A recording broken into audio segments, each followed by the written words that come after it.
అయోధ్యలో రామమందిర ప్రారంభోత్సవం కోసం దేశం మొత్తం ఆసక్తిగా ఎదురుచూస్తోంది. అయోధ్య పేరు మారుమోగిపోతోంది. ఇంతకీ అయోధ్య అంటే ఏంటి? అయోధ్యను అసలేమని పిలిచేవారు?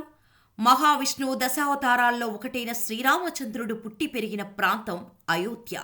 ఉత్తరప్రదేశ్ ఫైజాబాద్ జిల్లాలో ఉన్న ఈ క్షేత్రానికి రామజన్మభూమి అని ప్రసిద్ధి.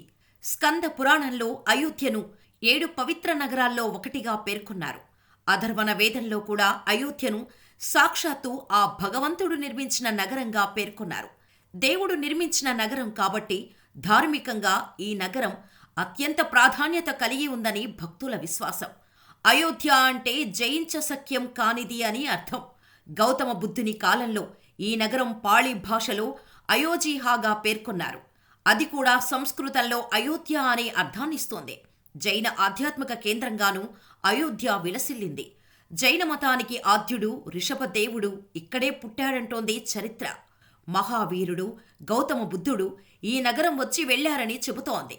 రామాయణ కాలం కన్నా ముందే సాకేతపురం అనే పేరుతో ఈ క్షేత్రం ప్రసిద్ధి చెందింది. అయితే ఆధ్యాత్మిక వైభవంతో అయోధ్య రామమందిరం విరాజిల్లుతోంది. రాముడి విగ్రహ ప్రతిష్టాపన ఉత్సవాలు అంగరంగ వైభవంగా సాగుతున్నాయి. వేద పండితుల మంత్రోచ్చారణాల నడుమ నాటి రాముడు వైభవాన్ని తలపించేలా, కీర్తిని చాటేలా కార్యక్రమాలు జరుగుతున్నాయి.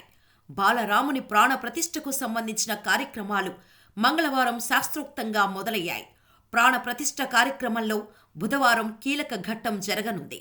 బలరాముని విగ్రహాన్ని అయోధ్య ఆలయ ప్రాంగణంలోకి తీసుకురానున్నారు.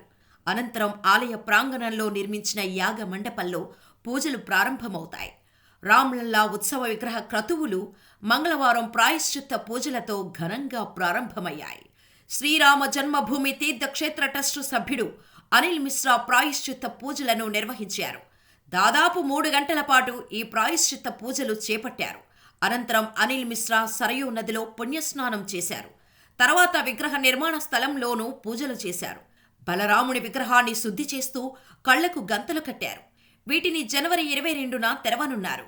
ఆచార్య అరుణ్ దీక్షిత్ ఆధ్వర్యంలో మంగళవారం మధ్యాహ్నం 1 గంటకు వివేక్ సృష్టి ప్రాంగణంలో ప్రాయశ్చిత్త పూజలు ప్రారంభమయ్యాయి. ఈ సందర్భంగా ప్రధాన అతిథి అనిల్ మిశ్రా దంపతులు, శిల్పి అరుణ్ యోగిరాజ్ ప్రత్యేక పూజలు చేశారు. విగ్రహ తయారీలో ఉలి, సుత్తి, ఇతర పరికరాలను ఉపయోగించారు.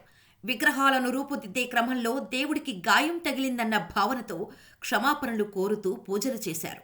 ప్రాయశ్చిత్త పూజలో భగవంతుడిని క్షమాపణలు కోరారు. అనంతరం అనిల్ మిశ్రా దంపతులు సరయూ తీరానికి చేరుకుని దశవిధ స్నానం చేశారు. ఈ సమయంలో ప్రాయశ్చిత్త పూజలకు సంబంధించిన మంత్రోచ్చరణాలు ప్రతిధ్వనించాయి. ప్రాణ ప్రతిష్ఠ దాకా నిరంతరాయంగా కొనసాగుతాయని అయోధ్య తీర్థక్షేత్ర ట్రస్టు వెల్లడించింది. బలరాముడి ప్రతిష్టాపనకు సంబంధించిన సంప్రదాయ క్రతువులు ట్రస్టు సభ్యుడు అనిల్ మిశ్రా, ఆయన భార్య ఉషా మిశ్రా ఉభయకర్తలుగా వ్యవహరిస్తున్నారు. ఆలయ ప్రారంభోత్సవం జరిగే కార్యక్రమాలకు ప్రతినిత్యం వారే ఉభయకర్తలుగా ఉంటారని అయోధ్య తీర్థక్షేత్ర ట్రస్టు వెల్లడించింది.